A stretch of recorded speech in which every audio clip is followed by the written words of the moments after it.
Mets fans, if you have fallen in love with the core assets, the core pieces to this Mets puzzle for the past half decade, then you have absolutely hated every single aspect of this offseason. First, WardyNYM, who many expected to a degree could be traded even when that no trade clause finds himself dealt for Marcus Semien. Then it's Edwin Diaz saying, you know what, Mets, I appreciate the offer, but I want to go to LA and be a back-to-back champion to, in fact, be a part of those winning ways. Not even a full 24 hours later, Pete Alonso says, you know what, Mets, you lowballed me last year, you're lowballing me again this year. I finally have a team that's giving me 5 years. See ya.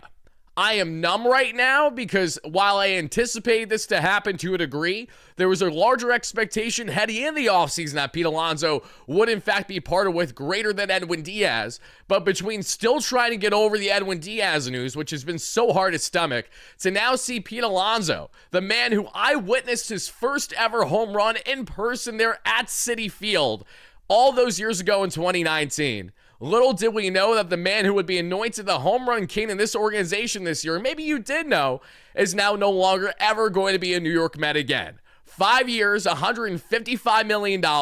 This is all what we were concerned about yesterday that I highlighted in last night's live stream. I stated the Orioles matched the offer for Schwarber at 5 years at 5 years, $150 million. There's a great reality that the Orioles are now going to properly pivot to Alonso, especially Pete, who had these meetings set in person with both the Orioles and the Red Sox. At the time, I wasn't as initially concerned. Then when we found out the news, obviously, of Edwin Diaz, that changed the perception quite a bit. And then when we now find out the news of the Orioles, of course, pivoting completely to Alonso, Pete just gets $5 million more across 5 year span, eerily similar contract here for Pete Alonso, as was the case with Kyle Schwarber. The Mets lose their star slugger. The Mets lose our home run king, one of the best home run hitters in baseball, after losing the star closer in MLB, arguably the best in the game currently outside of Aroldis Chapman, as he's been a fine wine for Boston. And I have so many mixed emotions right now. We're going to get to so many comments, and we're going to try to rationally break down why this happened, and ultimately what is now next for this Mets team. Because I'm here to tell you, if you are one of these fans that has fallen in love with these homegrown talents, you are going to continue to be upset. You think Jeff McNeil won't be traded next? You think one of Kodai Senga or David Pearson might not be out of here? This is not a rebuild, but this is most certainly a retool. The New York Mets are doing this, and I have to be completely honest by saying I'm disgusted by this specific move, and here's why. I'm disheartened by the reality that the Mets allowed Pete Alonso, the homegrown talent, the man that's a lock to give you north of at least 40 plus home runs hopefully each season, when as best 100 to 130 RBIs, can be very clutch at times with runners in scoring position. But what does this tell you about how the Mets viewed Alonso? They did not even give him a formal offer. So unless his market fell the way that it did a year ago, no qualifying offer, completely different ball game now for Pete. And while Alonso did not have a lot of suitors, it appears that he had only a select few. What is true here and what is abundantly clear is that teams had a greater priority and appetite for Alonso than what David Stearns and the Mets do. And for that, I am disheartened, because regardless on what the New York Mets do moving forward, and they may have a tremendous offseason still before we know it. They may sign Kyle Tucker, who they're in the market for right now. They may sign him and Cody Bellinger. They may trade for Byron Buxton. They may do everything in their power to land a Tatis Jr. They may sign an Alex Bregman. The possibilities are essentially endless now with this Mets team, now not having Pete Alonso a part of the fold. They have glaring areas of need now in multiple aspects of this lineup. There is no denying this. But the reason why I'm so disheartened and quite frankly pissed off with David Stern, Steve Cohen, and everyone alike is because there's something to be said about team morale, and there's something to be said about having a level of consistency. I understand the New York Mets have not gone over that hump with Pete Alonso in this core group. I understand that the Mets don't have much winning to show, but what I also understand is that Pete Alonso has not consistently been part of the problem. Maybe there will be things that come out about how he was in the clubhouse that suggest otherwise, but from everything that I've seen and from someone who's had the privilege of meeting Alonso in person at Jeff McNeil's charity event a couple years ago, I can tell you that he's carried himself quite well, all things considered,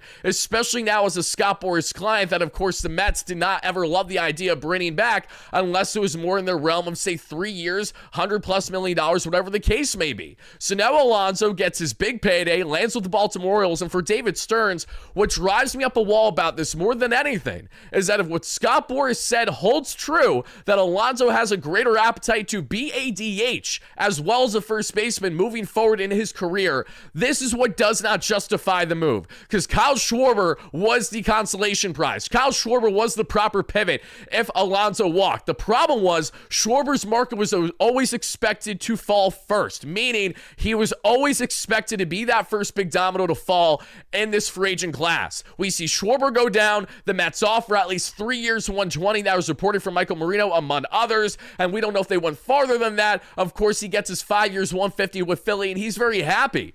But now David Stearns not only has to look at a rotation that needs multiple ace caliber starters, let's call it how it is, there's nothing else you could say about it, that needs to add a stud reliever to pair with Devin Williams, and needs to add at least 3 more quality relievers at minimum on top of that to feel somewhat comfortable about the bullpen. He also still needs to add at least 1 quality outfielder. He may very well have more trades up his sleeve. Guys, when I tell you that this Mets team is going to look so effing different from how it has in years prior, oh my goodness, is this an understatement? It was one thing if you were going to lose one key core piece of the puzzle in Alonso or Diaz. It's another when you find out Brandon Nimmo's traded. It's another when, mind you, Nimmo was a tremendous and is a tremendous human being, both on and off the field. There's so much value that he brings. When you look at the impact of Nimmo, when you look at, obviously, of course, there in Edwin Diaz, and I understand the Mets' lack of winning is the main reason for this, but this is what is driving me up a wall more about David Stearns than anything else.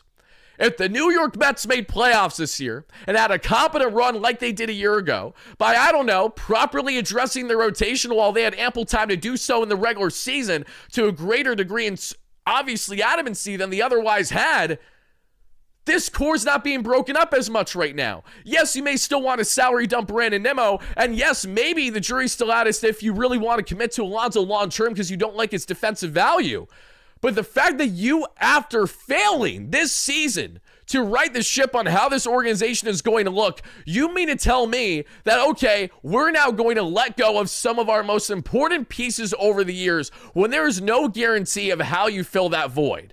And because of that lack of guarantee, I am disgusted. I am disheartened. And truthfully, I do not blame Alonso whatsoever. There was always this expectation that he would be leaving if he got the years he was looking for. It was relayed out there constantly in the media that this too would exactly be the case. And now what do we see? It has come to fruition. Pete Alonso is no longer a New York Met. The Mets home run king in the same season that he becomes anointed essentially as the home run king is the same year that he's officially done as a New York Mets. So for anyone that's going to hop in here and say, oh, Wardy, how are you going to be a shill about this? I assure you, I'm not going to be anything of a show when it comes to David Stearns right now. Until Stearns can prove his ability to shore up all aspects of need for this team for next season, I am disgusted. And I am very much in the category of fans. I'm disheartened by the reality. And yes, maybe you should have expected this. I had a level of expectation with this. I was relayed information yesterday that the Boston Red Sox were really close to signing Alonso. I couldn't say anything on it because it wasn't official yet. And bam, we find out it isn't the Red Sox,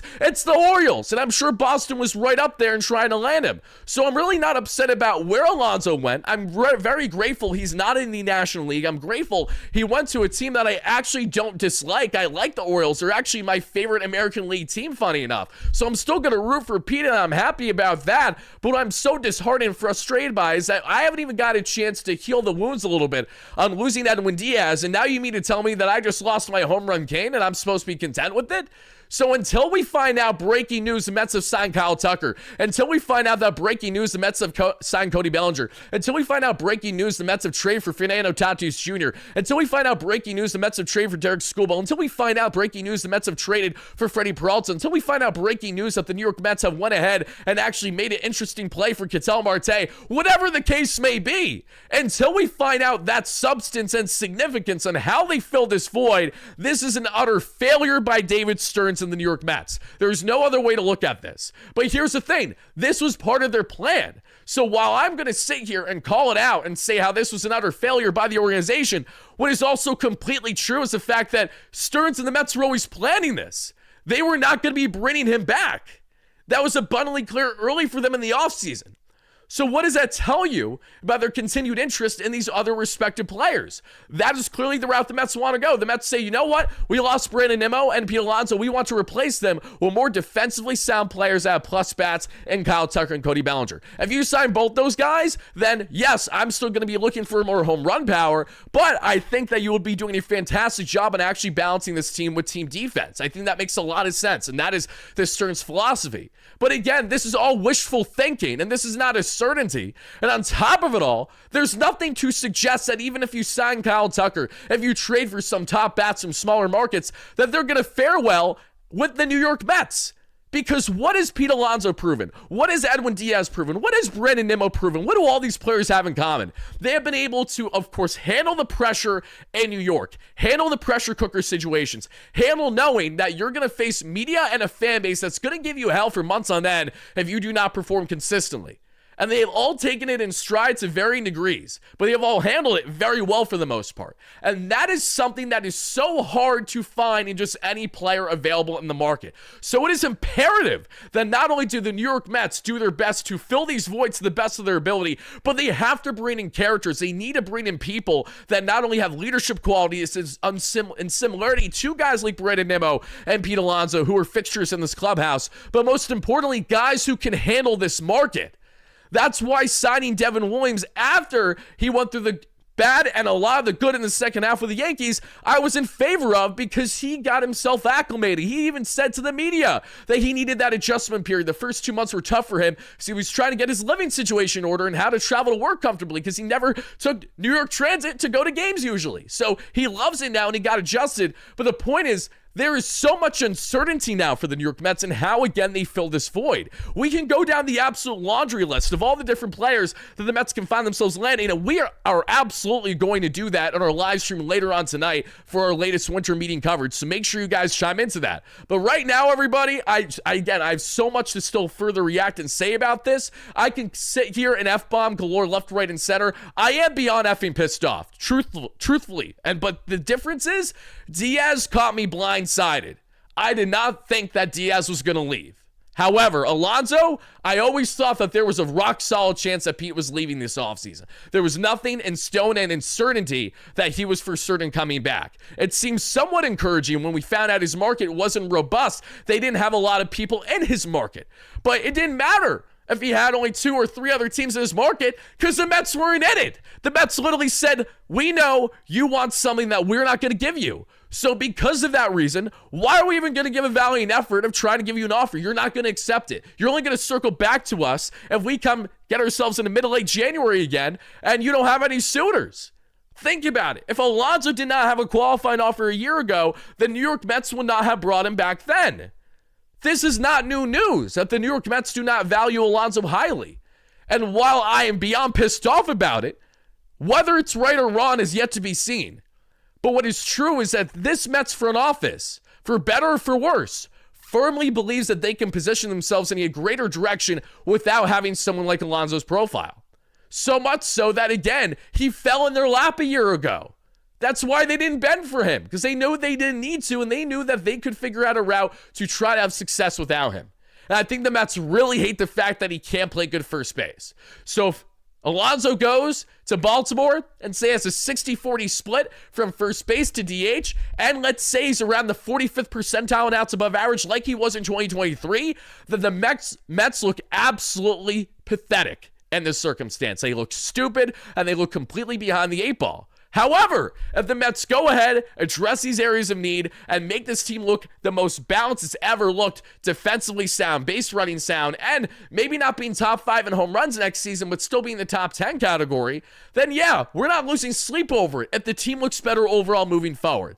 But until these answers are presented to us, until we have all of our questions figured out, every Mets fan in their right mind, understandably so, has every right in the world to be pissed off right now. Every right in the world. I'm pissed off too. You can't be otherwise. You literally cannot be otherwise. So let's go ahead. Let's answer some of these questions for you guys. Let's continue on in this one.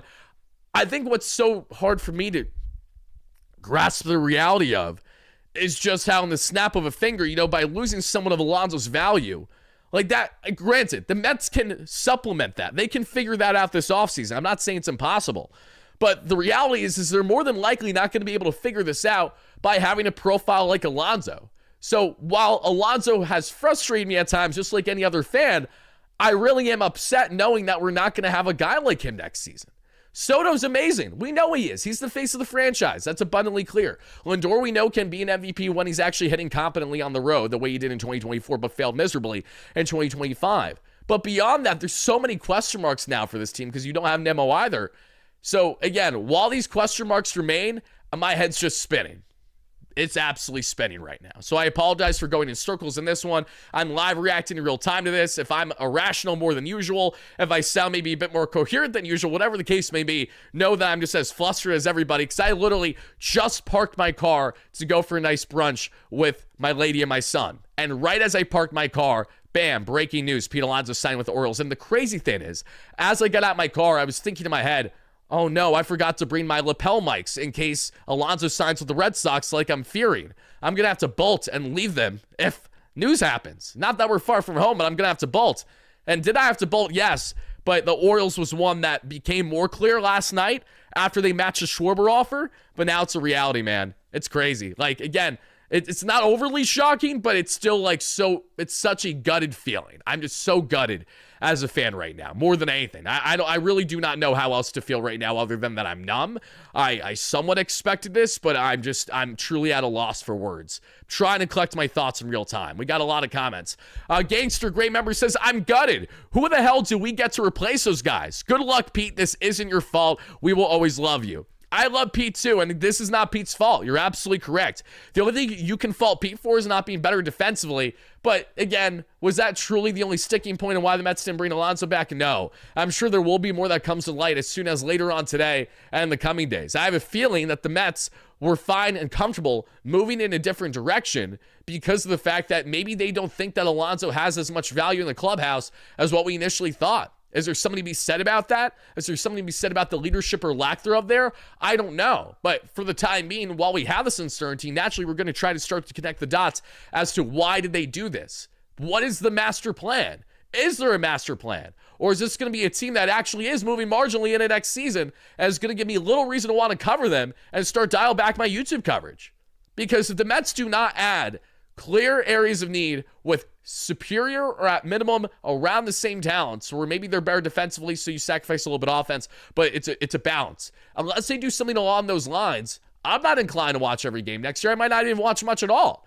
Like, this move is so significant and groundbreaking in how it will define fans. But for me, I'm sorry, but like, I put up with a lot as a Mets fan covering them since the past 5 years.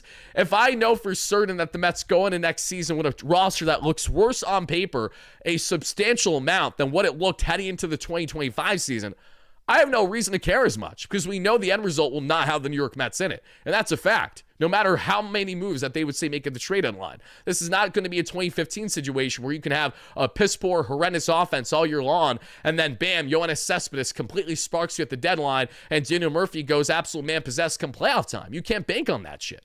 You really can't. Wardy Stearns is effing worthless. Tell me how you really feel, Nick. Thank you for the donation. Juan, great member, 56 months. I'm sorry, Wardy, but I'm effing pissed. This is bad. I'm pissed too. Vinny, thank you so much for the donation. I appreciate that. Pat, great member, 16 months. Ding Don, the witch is dead. Excited for the new squad. Yeah, that's a take. That's a take. That's what's interesting. Seeing the 2,000 you guys in the live chat right now. If you haven't already, hit that like and subscribe on. Help us get to our next short-term goal of 37,000 subscribers here if you enjoy all things on New York Mets coverage. Not really concerned with losing Alonso, says Brian. We can move on. Besides, he went to Baltimore. Not concerned in my opinion. Got to see how the rest of the offseason goes. I 100% agree. I'm just reacting as a fan, though, too. Until we know what is happening with certainty, I don't know. But what I do know is that we're going to have so many more discussions starting this evening as to what the Mets are now going to do after losing Alonso, because the floodgates are beyond open now. This changes literally everything. This changes every aspect on how the Mets would like to approach their offense heading into next season. How creative do they get? How much do they maximize the trade market? Do they go all in on the free agent market and say, F it, we're going to give Kyle Tucker what he needs because he's the guy we want? Are they going to say, F it, Cody Bellinger is the perfect profile for us to play the outfield and first base and maybe get less outfield reps when Carson Bench when he establishes himself? I don't hate those ideas, and I'm very much in favor of Bellinger. But to lose Alonso, Diaz, and Nimmo, there's no other way than to be genuinely very upset or pissed off for the majority of Mets fans right now. And I'm in that category. Liability, if we don't get Tucker, we might as well rebuild. Thank you for the donation. I will say you don't need to rebuild if you trade for like a Tatis, but how realistic is that? I really don't know. I have heard rumblings regarding Tatis this offseason. We know AJ Preller is crazy, but how crazy, how desperate are they to shed that much of payroll, trying to get new ownership? I'm not entirely sure. The jury's still out. I thought Stearns was supposed to be smart. What now? Here's the thing. Stearns didn't want him last year either. You have to understand, this would have happened a year ago if Alonso did not have the qualifying offer attached to him, guys. Do you understand that? Once you understand that more, you may not be happy about it, but this is not at all a new philosophy for the Mets, as much as I may disagree with it, and I do, wholeheartedly. This is clearly something that they've been stubborn and firm on for easily over a calendar year. Why is that?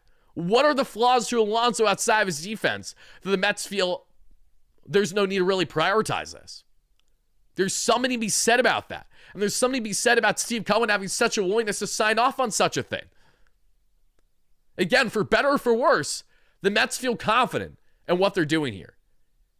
They felt confident bringing Edwin Diaz back, but it didn't happen. They never heavily pursued Alonso this offseason because they knew that he was going where they didn't want to go. To make a better trade, McNeil, that is going to happen. Stearns Make-A-Wish for Billy Epper. Thank you for the donation. Let's see here. Upset, yes, but the Mets just saved a load of money. They did, Edwin. But again, Steve Cohen's the richest owner in baseball. I quite literally don't give a shit on them saving money at the moment, nor should you. And I don't mean that rudely to you. I just mean in general. I'm pissed off right now. Jamil, they can pay Soto $800 million, but Pete can't get $150. Correct. That tells you all you need to know on how much they don't value him. Again, be pissed off, have your pitchfork and your fire ready. Feel every which way that you want to feel. The Mets didn't value him. They don't think he's valuable enough for this organization to prioritize. What does that tell you? What does that tell you? They have a plan. Let's find out if the plan's actually feasible or not, because right now, it ain't looking great. I'm a man of my word. I have no faith in Stearns. Rocky, great member. Thank you so much for becoming a new member, my guy. Appreciate that. Chris of Soto incoming. Has nothing to do with Soto. Gotti, thank you so much for being a great member. I'm so effing mad, but I agree with you 100%. Thank you so much for being in here. Daniel, how we doing? $5 Can we all agree we won't win a World Series for a while? Correct. If the Mets don't properly address these areas of need, no point in even watching next season. And I don't even say that as a joke. I mean it truthfully.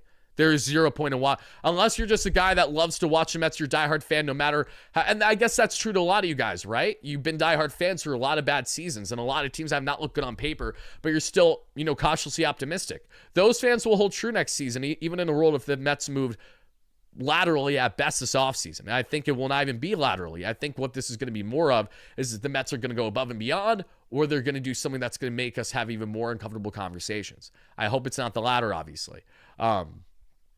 But the Mets, in order for them to win a World Series, they need to build consistency, and that starts by having a winning season next year. Right now, they are not positioned to have a winning season.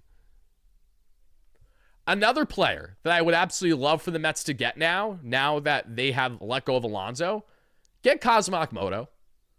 If you guys don't know Kazuma Akimoto, he's the most polished player coming over from the MPB this offseason. He's entering his age 30 season or so. He has been like a 6-time version of a Gold Glove there in the MPB. He was the captain of the Yomiuri Giants that he was on. He was a very good above league average first baseman, but he played third a lot as well, can play left field. Very talented player that's consistently sat 30-plus home runs, 90-plus RBIs every single season up until this year because he had a shortened season this year because he was going to be posted. Fantastic talent that hits 93 miles per hour or higher on velocity at right around 300. He's a perfect balance of a player, has an eerily similar swing to David Wright. I would love for the Mets to go there for Akimoto, who's not going to cost them nearly as much, and I think can give them a lot of production right away, but I still want Bellinger and I still want Tucker, okay? You need to go scorched earth. You can't expect to surpass the Dodgers if you do not go scorched earth in an offseason like this after losing the guys that you've just lost. But again, that goes without saying. I'm done effing the Mets. F David Stearns. I'm becoming a Red Sox fan like my grandfather is. I would say, why not just become an O's fan? Because then you're going to have to deal with the misery, which is Alonso hitting so many tanks at Fenway against you. And there's nothing you could do about that. Thank you for the donation, though. I appreciate it. Let's go up here even more what you guys got from me. Stearns, the absolute weasel he is, strikes again. Yeah, again, if you think he's a weasel, if you're pissed off about it, every right to feel that way. I'm not happy right now either. Until they show us what they're doing, I'm beyond pissed off. How can you not be? I can deal with being outbid, but the Mets did not even make an offer because the price was too high. Not even the price was too high. The years. The Mets didn't want to give him long-term commitment. So much so that the Mets preferred to not even go beyond 3 years for Alonso when they could have just ate the last couple years of his contract if it wasn't going to age well. What does that tell you about how the Mets view him? What does that tell you? Like, seriously.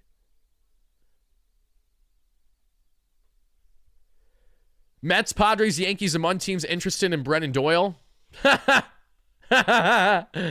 Oh, hilarious. I was just saying how I'm not a lover of Doyle yesterday.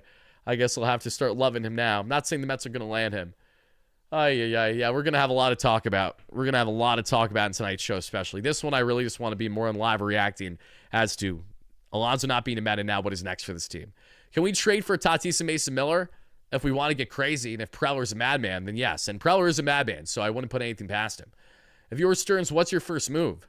I don't know. There's so many moves you need to make this offseason. I don't know if one move needs to be prioritized necessarily over the other. You just need to make a lot of moves, and you need to make them sooner rather than later. Not that it's a complete sprint in the offseason, but the markets are picking up now. So like Kyle Tucker's market's going to start to pick up. You need to be all in there, in my opinion. Soto demand, a trade soon ain't going to happen. And plus, Mets have him locked down. He literally, if you wanted to, it wouldn't happen. I'm pretty sure they have a full no trade for him as well.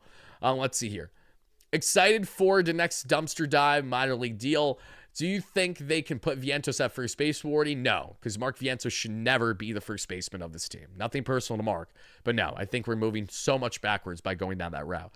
Cohen got his casino. Welcome back, Steve Wilpon. Appreciate the donation. And listen, until the Mets make moves, you're entitled to feel that way.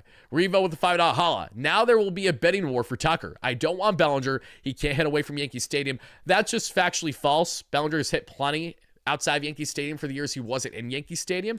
I agree that he would probably have more offensive success since if he stayed in the Bronx and landed with the Mets, his Citi Field isn't as hitter-friendly. But I do think that Bellinger checks off too many boxes for the Mets to not be clearly prioritizing to a degree right now. Cohen saw last year's record-breaking attendance, and he's going to be surprised next season when Stearns keeps this up. I don't think he's surprised by anything right now. I think Cohen knows exactly what's happening, why it's happening. I think he has green-lit a lot of it because of how disgruntled and how fed up he is, like the fans, with the organization not doing what's right. But the problem is, the team rather, but the problem for me again is, who the Mets have lost this offseason with the exception of Nimmo because of his inflated contract that made sense to deal, knowing how much his defense has deteriorated. Losing guys like Alonso and Diaz is so hard to justify right now when those were far from the reasons as to why you had a losing season. Alonso had, by all accounts, you could argue his best overall offensive season of his career. He was so balanced this year in a lot of different ways, especially the first half. So for David Stearns, the guy who built a rotation that did not look good on paper entering last season when looking at stability, consistency of innings, and of course guys that aren't injury prone when a lot of them were injury prone and injured at the time, cough, Sean Manai and Frankie Montas.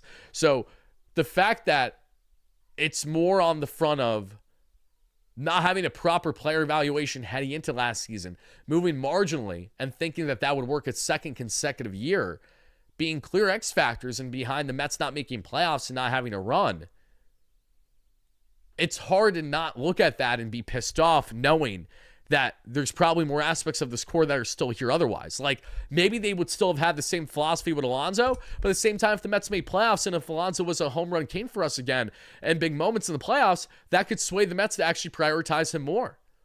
Edwin Diaz having another deep playoff run with the Mets would, I'm sure, incline him to want to stay more instead of going to the Dodgers after they just won their second consecutive championship. The lack of winning for this organization has hurt this team in so many different ways. That's why money can only take you so far with some. But in the case of Alonso, it wasn't even about the money. It was the years. And they had such a hard line in the sand that tells you how much they did not value him the way that maybe you guys want him to, or that I want him to. And guys, we have over 2,200 people watching live at a replay. Can you guys do me a great favor and hit that like and subscribe button on your way in? Help us get to 500 likes for our next short-term goal here in the live show. I greatly appreciate it as we're breaking down live in real time more in Metsland. We're going to get some more of these remarks here in a second. There's a lot of things blowing up on my phone right now. I'm going to take a look here and see if there's anything that is notable for us to get into on this front. Just give me 1 second. Yeah, and I agree with Andy on this. You know, I know that a lot of you guys usually call Andy the shell or the guy who downplays a lot, but I agree. Listen, the only way to rationally look at this with the expectations that the Mets are going to have a positive offseason that David Stearns has reaffirmed, knowing that he was never bringing Alonso back. So bear that in mind. The Mets are going to get unbelievably creative in what they're going to do here. And I think that they're going to make some moves that are really going to get us excited as a fan base. But until that happens, we're going to be so pissed off. I'm not going to try to sell you guys on being optimistic or happy this offseason because that would be disingenuous for me to do that. I'm not here to do that. All I'm saying is we don't know what's going to happen yet. There's so much uncertainty. So given that uncertainty, I would preface to before having your full reaction as if it's set in stone that there's no reversing for you no matter what happens this offseason, at least leave that sliver of a gap for knowing that the Mets have a lot of things they still need to do right now. And what are those things that they're going to do is yet to be seen. But we're going to talk about it all here on the platform, not only in this show continue, but also obviously in our live stream later on this evening. A lot of Mets content dropping today. We already dropped a video as of 9 a.m. Eastern breaking down Edwin Diaz supposedly being frustrated with David Stearns and David Pearson, trade talk, Starling Marte, and a lot of other things in between. But yes, breaking news for those who are first chiming in. Pete Alonso is no longer a New York Met. The Mets home run cane, and I'm going to pull it up right here, guys. We can kind of go through the emotions a bit more together. We might as well, because this is different than Diaz walking, and we have more donations I'll get to here shortly. But this is very different than Diaz walking, because this is not me being sour with Pete Alonso at all, the way that I was and am with Edwin. I love Alonso, and I will always love and appreciate Alonso and greatly appreciate every single thing he did for this organization. There is nothing about this negotiation that has me having an ill will with this man whatsoever. I'm very disheartened and really sad to see him go. But I think now, especially, I know it's salt in the wound, but again, this is not at all Pete's fault here. It's not. You can't say that is. Far from it. The Mets did not at all put a valiant effort to try to land him. I'm going to just take a moment here real quick to thank Pete Alonso so much for everything he did for this New York Mets organization. He was the ultimate professional. He handled himself so well. Some people thought he was a goofball with the media. I will say the same thing at times. But regardless, Pete was just an infectious personality, a bubbly personality, our kind of young, dumb, and fun guy to have. But he's far from dumb. A very smart, very sophisticated human being who is now obviously building a family for he and his wife, as I know that they've either had their kid or still are expecting, and now they're going to build their family together in Baltimore, and I wish them the best in that smaller market. I think Alonso's going to feast. I think Alonso's going to take full advantage of the short porch opposite field against the Yanks. I think he's going to become every Yankees fan's nightmare for years to come. I think he's going to become Max Fried's daddy. I think he's going to have some big matchups against guys like Garrett Crochet and others in that Red Sox rotation there in Fenway. I think he's going to have so much fun in the American League having that ball fly in Tampa. He's going to absolutely thrive in that environment, and he deserves that. Alonso said point blank a year ago to Steve Cohen and David Stearns that he's going to be a 500 home run hitter regardless as if he finishes his career with the New York Mets or not. And I firmly believe that to be true. Even though Alonso is a dying breed of a player, of someone who is not a good defensively valued player at all as a slugger of a right-handed bat, and when that bat drops, so will all of his production. I don't think his bat is going to drop anytime soon. He will have adjustments, and he might not look great his first year in Baltimore, depending on how deep that lineup looks and how consistent it looks.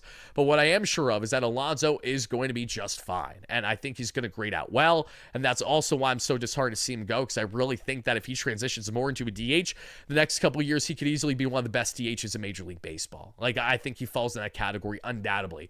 And knowing that he's now, again, going to be playing against the Red Sox, the Yankees, etc., I think of them through and through when I think of some of the best DHs over the years, especially Boston, when you, of course, think of Big Papi, among others. So, yeah, Alonso going to Baltimore is insane. It's still something that I'm kind of numb feeling and breaking down, but to conclude his Mets tenure, he finished his Mets tenure with 38 home runs, 126 RBIs, one stolen bag, a 272 average, a 347 average, 347 on base, 524 slug, a 3.64 season, 41% above league average as a hitter. His career numbers as a Met are as follows: 1,008 games, 4,316 plate appearances, 580 runs scored, 264 home runs, the Mets all-time in franchise history, 712 RBIs, RBIs, 18 stolen bases, a 253 career batting average, 341 on base, 516 there that we see on the slug, and what we're also looking at there in a 20.8 total WAR, 32% above league average for his entire career. Pete Alonso, you would be so sincerely missed. I'm really going to miss how infectious you were with the fan base as well, how much you, again, were a goofball. It feels sacrilegious now saying LFGM now that you're gone, because you were the staple behind that saying. I don't think I can even really say that anymore, and that really upsets me to say too. There's so many things about Alonso that helped, continue to blossom my young fandom as a Mets fan. And again, I can't reiterate enough. I was so grateful, so grateful to be in a position that was to be in attendance for his first ever home run hit at Citi Field. Never in my wildest years would I have thought from that day on that he would quickly become, over a 6-7 year span, the home run king of the organization, and steadily a guy that sat right around north of 40 plus home runs a season.